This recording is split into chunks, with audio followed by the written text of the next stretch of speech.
ಭೂಮಿ ಆಕಾಶಗಳನ್ನು ಉಂಟು ಮಾಡಿದ ಯೇಸು ಕ್ರಿಸ್ತರ ನಾಮದಲ್ಲಿ ನಿಮ್ಮೆಲ್ಲರಿಗೂ ನನ್ನ ಪ್ರೀತಿಯ ವಂದನೆಗಳನ್ನು ತಿಳಿಸ್ತೀನಿ ಪ್ರಿಯರೇ. ನೀವು ಆಲ್ರೆಡಿ ತಮ್ನೇಲ್ ಓದಿರ್ತೀರ. ಪೌಲನಿಗಿರುವ ಆ ರೋಗ ಯಾವುದು ಅಂತ, A Thorn in the flesh ಅಂತ. ಇದು ಬಹಳ ಇಂಟ್ರೆಸ್ಟಿಂಗ್ ಆದಂಥ ಟಾಪಿಕ್. ಇದ್ರ ಮೇಲೆ ಪಂಡಿತರು ಅನೇಕ ವಿಧವಾಗಿ ಚರ್ಚೆಗಳನ್ನು ಮಾಡಿದ್ದಾರೆ. ಇದು ಬಹಳ ಚರ್ಚಾಸ್ಪದವಾಗಿ ಉಳಿದಿದೆ.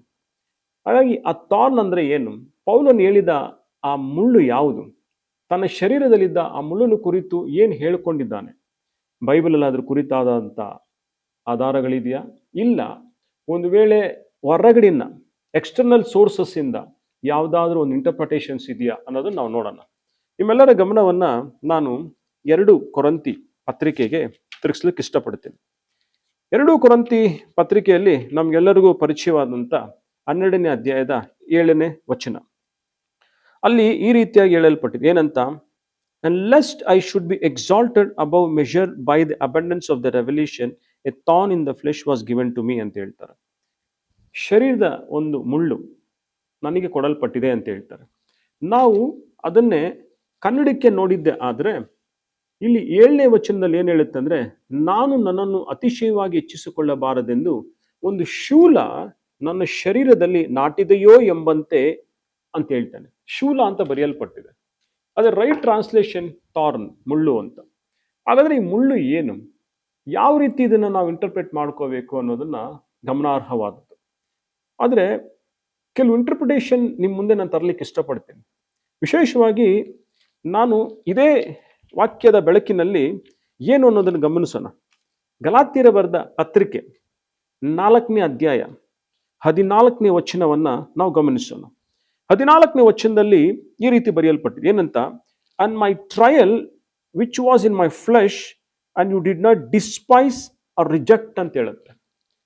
ಅಲ್ಲಿ ಪೌಲನು ರಿಜೆಕ್ಟ್ ಅನ್ನೋ ಒಂದು ಪದ ಬಳಸಿದ್ದಾನೆ. ಗಲಾತ್ಯರ ಬಳಿಗೆ ಬಂದಾಗ ನೀವು ನನ್ನ ಕಂಡೀಷನ್ ಅನ್ನು ನೋಡಿ ನನ್ನನ್ನು ತಾತ್ಸಾರ ಮಾಡಲಿಲ್ಲ ಮತ್ತು ನನ್ನನ್ನು ತೃಣೀಕರಿಸಲಿಲ್ಲ ಅಂತ ಹೇಳ್ತಾನೆ. ಇಲ್ಲಿ ರಿಜೆಕ್ಟ್ ಅನ್ನೋ ಪದವನ್ನು ಇಲ್ಲಿ ಉಪಯೋಗಿಸಲ್ಪಟ್ಟಿದೆ. ಅದೇ ನಾವು ಕನ್ನಡ ಟ್ರಾನ್ಸ್ಲೇಷನ್ ಗಮನಿಸಿದ್ದೆ ಆದರೆ, ನನ್ನ ಶರೀರದಲ್ಲಿ ನಿಮ್ಮ ಬೇಸರಿಕೆಗೆ ಆಸ್ಪದವಾದದ್ದನ್ನು ನೀವು ಹೀನೈಸಲಿಲ್ಲ, ವಾಕರಿಸಲಿಲ್ಲ ಅಂತ ಬರೆಯಲ್ಪಟ್ಟಿದೆ. ಆದರೆ ಗ್ರೀಕಿನ ಟ್ರಾನ್ಸ್ಲೇಷನ್ ಫಾರ್ ರಿಜೆಕ್ಟ್ ಇದೆಯಲ್ಲ, ಅದು ತುಂಬ ಇಂಟ್ರೆಸ್ಟಿಂಗ್ ಆಗಿದೆ ಪ್ರಿಯರೇ.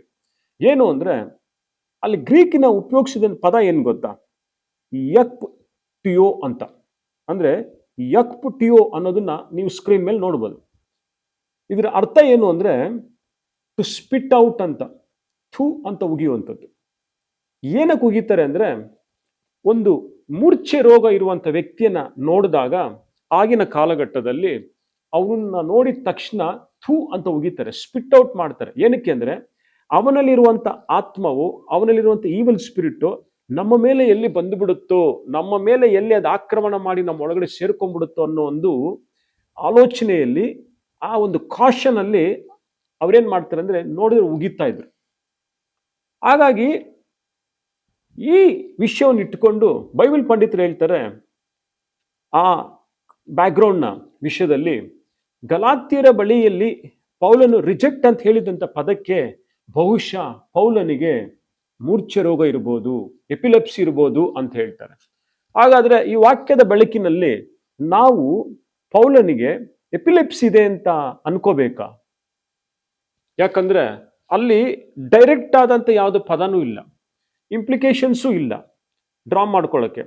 ಆದರೆ ಇಂಪ್ಲಿಕೇಶನ್ಸ್ನ ಅಂದರೆ ಈ ರೀತಿಯಾಗಿ ಒಂದು ವಿಷಯವನ್ನ ಡ್ರಾ ಮಾಡಿಕೊಂಡು ಪಂಡಿತರು ಹೇಳ್ತಾರೆ.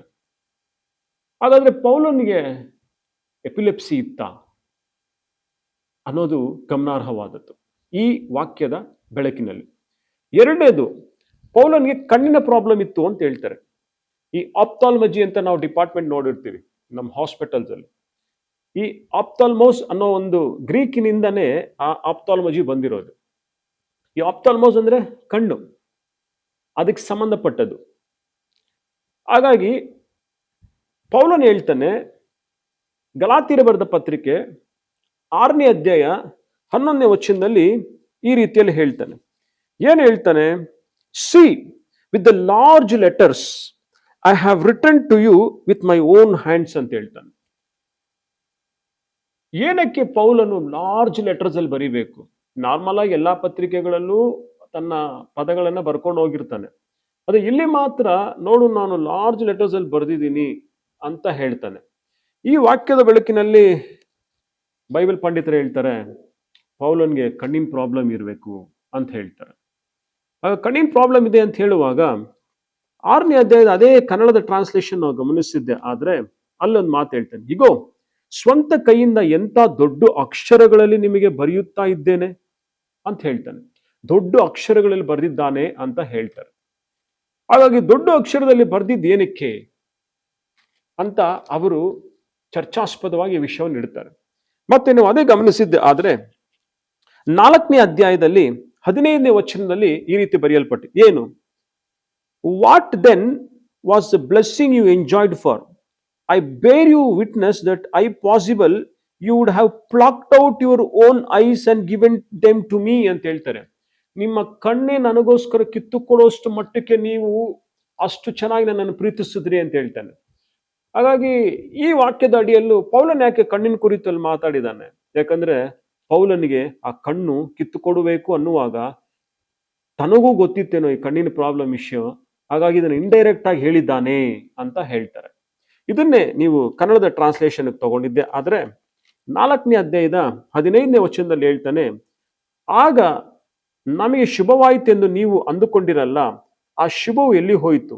ಸಾಧ್ಯವಾಗಿದ್ದರೆ ನಿಮ್ಮ ಕಣ್ಣುಗಳನ್ನಾದರೂ ಕಿತ್ತು ನನಗೆ ಕೊಡುತ್ತಿದ್ದೀರೆಂದು ನಿಮ್ಮನ್ನು ಕುರಿತು ಸಾಕ್ಷಿ ಹೇಳುತ್ತೇನೆ ಅಂತ ಹೇಳ್ತಾನೆ. ಅದೇ ಆ ರೀತಿ ಸಾಕ್ಷಿ ಹೇಳ್ತಿರ್ಬೋದು ಪೌಲನು. ಇಲ್ಲಿ ಕಣ್ಣಿನ ಪ್ರಾಬ್ಲಮ್ ಇತ್ತು ಅಂತ ನಮಗೆ ಅರ್ಥವಾಗುತ್ತೆ. ಹಾಗಾದ್ರೆ ಈ ಶರೀರದಲ್ಲಿರುವ ಮುಳ್ಳು ಅಂದ್ರೆ ಏನು? ಮೂರ್ಛೆ ರೋಗ ಇತ್ತ? ಕಣ್ಣಿನ ಪ್ರಾಬ್ಲಮ್ ಇತ್ತ? ಏನು?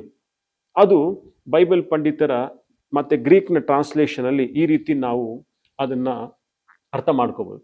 ಏನಿದ್ರು ಪ್ರಿಯರೇ, ಒಂದು ವಿಷಯ ಏನು ಗೊತ್ತಾ, ಪೌಲನು 3 ಟೈಮ್ಸ್ ದೇವ್ರ ಸನ್ನಿಧಾನದಲ್ಲಿ ಪ್ಲೀಡ್ ಮಾಡ್ತಾನೆ. ಪ್ಲೀಡ್ ಮಾಡುವಾಗ ಆಗ ದೇವರು ಹೇಳಿದ್ದೇನು ಅಂದ್ರೆ, ಕರ್ತನಾದ ಯೇಸು ಸ್ವಾಮಿ ಹೇಳ್ತಾನೆ 2 ಕೊರಿಂಥಿ 12ನೇ ಅಧ್ಯಾಯದಲ್ಲಿ ಆ 9ನೇ ವಚನದಲ್ಲಿ ಹೇಳ್ತಾನೆ, and he said to me ಏನಂತ, ವರ್ಸ್ 8 ಓದೋಣ, concerning this thing I pleaded with the Lord 3 times ಅಂತ ಹೇಳ್ತಾನೆ. ಆಗ he said to me my grace is sufficient for you ಅಂತ ಹೇಳ್ತಾನೆ. ನನ್ನ ಕೃಪೆ ನಿನಗೆ ಸಾಕು ಅಂತ ಹೇಳ್ತಾನೆ. ಬಲಹೀನತೆಯಲ್ಲಿ ನೀನು ಏನಿದೆಯೋ ನನ್ನ ಕೃಪೆ ನಿನಗೆ ಸಾಕು ಅಂತ ಹೇಳ್ತಾನೆ. ಮತ್ತು ಅದು ಮಾತ್ರ ಅಲ್ಲ, my strength is made perfect in weakness ಅಂತ ಹೇಳ್ತಾನೆ. ನನ್ನ ವೀಕ್ನೆಸ್ ಏನಿದೆಯೋ ಅದರ ಸ್ಟ್ರೆಂತು ಬರುತ್ತೆ ಅಂತ ಹೇಳ್ತಾನೆ. ಅವಾಗ ಏನೇ ಬಲಹೀನತೆ ಇದ್ರೂ ಪ್ರಿಯರೇ, ದೇವರ ಕೃಪೆ ನಮಗೆ ಇದೆ. ಒಂದು ವೇಳೆ ನಿನಗೇನಾದ್ರೂ ಬಲಹೀನತೆ ಇದ್ರೂ ದೇವರ ಕೃಪೆ ನಿನ್ನನ್ನು ಆವರಿಸ್ಕೊಳ್ತಾ ಇದೆ. ನಿನ್ನ ವೀಕ್ನೆಸ್ ಅನ್ನ ಸ್ಟ್ರೆಂತ್ ಆಗಿ ಮಾರ್ಪಡಿಸ್ತಾ ಇದೆ. ಅಯ್ಯೋ ನನ್ನ ಸೇವೆಯಲ್ಲಿ ಮುಂದಕ್ಕೆ ಹೋಗಕ್ಕೆ ಆಗ್ತಿಲ್ಲ, ಅಯ್ಯೋ ನನ್ನ ಪ್ರಾರ್ಥನೆ ಮಾಡಕ್ ಆಗ್ತಿಲ್ಲ ಅಂತ ನಾವು ದುಃಖ ಪಟ್ಟಿರೋದೇ ಆದ್ರೆ, ಶರೀರದಲ್ಲಿ ಅನೇಕ ಬಲಹೀನತೆಗಳು ಇಟ್ಕೊಂಡು ಸೇವೆ ಮಾಡಕ್ಕಾಗದೆ ಇದ್ದಲ್ಲಿ ಕರ್ತನು ಈ ವಚನವನ್ನ, ಈ ವಾಕ್ಯದ ಮುಖಾಂತರ ನಮಗೆ ಬಲಪಡಿಸ್ತಾ ಇದ್ದಾನೆ. ಆತನ ಕೃಪೆ ನಮಗೆ ಸಾಕು ಅಂತ. ಯಾವುದೇ ಬಲಹೀನತೆ ಇದ್ರೂ ಸಾಕು, ಈ ಕೃಪೆ ಇದೆಯಲ್ಲ ನಿನ್ನನ್ನು ಬಲಪಡಿಸ್ಬಿಡುತ್ತೆ. ಅದಕ್ಕೆ 12ನೇ ಅಧ್ಯಾಯದಲ್ಲಿ ಎಷ್ಟು ಚೆನ್ನಾಗಿ ಹೇಳ್ತಾನಂದ್ರೆ, ಆತನು 10ನೇ ವಚನದಲ್ಲಿ ಹೇಳ್ತಾನೆ, therefore I take pleasure in infirmities, in reproaches, in needs, in persecution, in distress for Christ sake ಅಂತ ಹೇಳ್ತಾನೆ. For when I am weak then I am strong ಅಂತ ಹೇಳ್ತಾನೆ. ಆಗ ಏನೇ ಕಷ್ಟ ಇದ್ರು, ಏನೇ ನಷ್ಟ ಇದ್ರೂ ಸಹ ನನಗೆ ಕರ್ತನು ಇದ್ದಾನೆ ಅನ್ನೋ ಒಂದು ಧೈರ್ಯ ನನಗಿದೆ ಅಂತ ಹೇಳ್ತಾನೆ. ನಂತರ ಆತನು ಹೇಳ್ತಾನೆ, ಲಾಸ್ಟ್ ವಚನ ತುಂಬಾ ಚೆನ್ನಾಗಿ ಏನ್ ಮಾಡ್ತಾನೆ, for when I am weak then I am strong ಅಂತ ಹೇಳ್ತಾನೆ. ನಾನು ಎಲ್ಲಿ ವೀಕ್ ಆಗಿದ್ದೀನೋ ಅಲ್ಲೇ ಬಲವಂತನು, ಅಲ್ಲೇ ಶಕ್ತಿಶಾಲಿ ಅಂತಾನೆ. ಯಾಕಂದ್ರೆ ಆ ಕೃಪೆ ನನ್ನನ್ನು ಆವರಿಸ್ಕೊಳ್ತಾ ಇದೆ ಅಂತ ಹೇಳ್ತಾನೆ. ಈ ರೀತಿ ಇರುವಲ್ಲಿ ಈ 12ನೇ ಅಧ್ಯಾಯದ 9ನೇ ವಚನವನ್ನು ನೋಡ್ರಿ, ಏನಂತ ಹೇಳ್ತಾನೆ. ನಾನು ಕನ್ನಡದಲ್ಲಿ ನಿಮ್ಗೆ ಓದ್ತೀನಿ, ಇಂಗ್ಲಿಷಲ್ಲಿ ಓದಿ ನಮ್ಗೆ ತಿಳಿಸಿದ್ದೆ ನಾನು ನಿಮಗೆ. ನನ್ನ ಕೃಪೆ ನಿನಗೆ ಸಾಕು, ಬಲಹೀನತೆಯಲ್ಲೇ ಬಲವು ಪೂರ್ಣ ಸಾಧಕವಾದದ್ದು ಎಂದು ನನಗೆ ಹೇಳಿದ್ದಾನೆ. ಹೀಗಿರಲಾಗಿ ಕ್ರಿಸ್ತನ ಬಲವು ನನ್ನಲ್ಲಿ ನೆಲೆಸಿಕೊಂಡಿರಬೇಕೆಂದು, ಒತ್ತುತ್ತಾ ಇದ್ದೀನಿ, ನೆಲೆಸಿಕೊಂಡಿರಬೇಕೆಂದು ನನಗೆ ಉಂಟಾಗುವ ನಿರ್ಬಲ ಅವಸ್ಥೆಗಳ ವಿಷಯದಲ್ಲಿ ಬಹು ಸಂತೋಷವಾಗಿ ಹೆಚ್ಚಳ ಪಡುತ್ತೇನೆ ಅಂತ ಹೇಳ್ತಾನೆ. ಆದ್ರಿಂದ ಕ್ರಿಸ್ತನ ನಿಮಿತ್ತ ನನಗೆ ನಿರ್ಬಲ ಅವಸ್ಥೆಯು, ತಿರಸ್ಕಾರವು, ಕೊರತೆಯು, ಹಿಂಸೆಯು, ಇಕ್ಕಟ್ಟು ಸಂಭವಿಸಿದಾಗ ಸಂತುಷ್ಟನಾಗಿದ್ದೇನೆ. ಯಾಕಂದ್ರೆ ನಾನು ಯಾವಾಗ ನಿರ್ಬಲನಾಗಿದ್ದೇನೋ ಆವಾಗಲೇ ಬಲವುಳ್ಳವನಾಗಿದ್ದೇನೆ ಅಂತ ಹೇಳ್ತಾನೆ. ಏನೇ ಕಷ್ಟ ಬಂದ್ರೂ, ಅಂದ್ರೆ ನನಗೆ ಹಿಂಸೆ ಆಗ್ಲಿ, ಇಕ್ಕಟ್ಟಾಗ್ಲಿ, ಕೊರತೆ ಆಗ್ಲಿ, ತಿರಸ್ಕಾರ ಬಂದ್ರೂ ಸಹ ಕ್ರೈಸ್ಟ್ನ ಆ ಗ್ರೇಸ್ ಇದೆಯಲ್ಲ, ಅದು ಅದ್ಭುತವಾಗಿ ನನ್ನನ್ನು ಆವರಿಸ್ಕೊಳ್ಳುತ್ತೆ ಅಂತ ಹೇಳ್ತಾನೆ. ಹಾಗಾಗಿ ಪ್ರಿಯರೇ, ಈ ಕೃಪೆಯನ್ನ ನೀವು ಆಡಿ ಪಾಡಿ ಕೊಂಡಾಡ್ರಿ, ಕೃಪೆಯಲ್ಲಿ ದೇವರನ್ನು ಸ್ತುತಿಸ್ರಿ, ದೇವರು ಕೇಳ್ರಿ, ಕರ್ತನೆ ಈ ಕೃಪೆ ನನಗೆ ದಯಪಾಲಿಸಪ್ಪ ಅಂತ.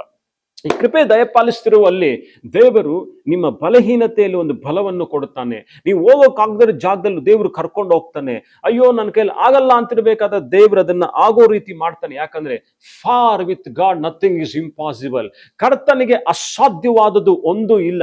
ಕನ್ಯಾ ಗರ್ಭದಲ್ಲಿ ಕ್ರಿಸ್ತನನ್ನು ಹೊರಗಡೆ ತರಕ್ಕೆ ಶಕ್ತನಾಗಿದ್ದಾನೆ. ಯಾವುದೇ ರೀತಿಯಲ್ಲಿ ಆ ಗರ್ಭಕ್ಕೆ ಜನನವಾಗೋದಿಕ್ಕೆ ಜನನದ ಶಕ್ತಿ ಇಲ್ಲದೆ ಅದು ಸತ್ತು ಬಿದ್ದಿದ್ದಲ್ಲಿ ಸಾರಾಳ ಗರ್ಭದಲ್ಲಿ ಒಂದು ಇಸ್ಸಾಕನ ದೇವರು ಹೊರಗಡೆ ತಗೊಂಬರಕ್ಕೆ ಶಕ್ತನಾಗಿದ್ರೆ ನನ್ನ ದೇವರಿಗೆ ಎಲ್ಲವೂ ಸಾಧ್ಯವಿಲ್ವಾ? ಅದು ಯಾವುದರ ಮುಖಾಂತರ? ಅದು ಮಹಾ ಸುಂದರವಾದಂತ, ಬಲಿಷ್ಠವಾದಂತ ಕೃಪೆಯಲ್ಲಿ ತಾನೆ. ಈ ಕೃಪೆ ನಮ್ಮನ್ನು ಬಲಗೊಳಿಸುತ್ತೆ ಪ್ರಿಯರೇ. ಅದಕ್ಕೋಸ್ಕರ ಅವನು ಆ ಬಲಹೀನತೆಗೋಸ್ಕರ ಪ್ರಾರ್ಥಿಸಿದಾಗ ಕ್ರಿಸ್ತನ ಮರುತ್ತರವಾಗಿತ್ತು, ಪ್ರತ್ಯುತ್ತರವಾಗಿತ್ತು. ಏನಂತ? ನನ್ನ ಕೃಪೆ ನಿನಗೆ ಸಾಕು ಅಂತ. ಅದರ ಅರ್ಥ, ಈ ಕೃಪೆ ನೀನು ಎಲ್ಲೆಲ್ಲಿಗೋ ತಗೊಂಡೋಗುತ್ತೆ ಪೌಲ, ಭಯಪಡಬೇಡ, ಈ ಕೃಪೆ ನಿನ್ನನ್ನು ಬಲಪಡಿಸುತ್ತೆ ಅಂತ. ನನ್ನ ಮೆಸೇಜ್ ಕೇಳ್ತಿರುವಂತ ನೀವು ಯಾವ ಬಲಹೀನತೆಯಲ್ಲಿ ಇದ್ರೂ ಸಹ ಈ ಕೃಪೆ ನಿಮ್ಮನ್ನು ಬಲಪಡಿಸುತ್ತೆ. ಹಾಗಾಗಿ ಧೈರ್ಯವಾಗಿರ್ರಿ, ಬಲಪಡಿಸಲ್ಪಡ್ರಿ. ಯಾಕಂದ್ರೆ ಈ ಕೃಪೆ ಇದೆಯಲ್ಲ, ಟಾಪ್ ನಾಚ್, ಫ್ಯಾಂಟಾಸ್ಟಿಕ್. ಅದು ನನ್ನ ಊಹೆಗೆ ಆ ಕಡೆ ಇರುವಂಥದ್ದು. ನಾನು ಏನೇ ಪದಭಂಡಾರಗಳಿಂದ ಎತ್ತು ಕೃಪೆಯನ್ನ ಹೊಗಳಿದ್ರು ನನಗೆ ಅದು ಬಹಳ ಕಡಿಮೆ ಅನಿಸುತ್ತೆ. ಯಾಕಂದ್ರೆ ಆ ಕೃಪೆ ಅಷ್ಟು ಅದ್ಭುತವಾಗಿ ನಮ್ಮ ಜೀವನದಲ್ಲಿ ಶೈನ್ ಆಗುತ್ತೆ. ಹಾಗೆ ಕರ್ತರೆ, ಇವರನ್ನೆಲ್ಲರನ್ನ ಅನುಗ್ರಹಿಸು, ಆಶೀರ್ವದಿಸೆಂದು ಪ್ರಾರ್ಥಿಸ್ತೇನೆ. ಕರ್ತನೆ, ಇವನ ಬಲಪಡಿಸು. ಪ್ರಿಯರೇ, ನಿಮ್ಗೆ ಏನೇ ಬಲಹೀನತೆ ಇದ್ರೂ ಆ ಕೃಪೆ ನಿಮ್ಮನ್ನು ಬಲಪಡಿಸುತ್ತೆ. ಈ ವಾಕ್ಯದ ಮುಖಾಂತರ ಕರ್ತನು ನಮ್ಮನ್ನೆಲ್ಲರನ್ನ ಅನುಗ್ರಹಿಸಲಿ. Thank you. God bless you.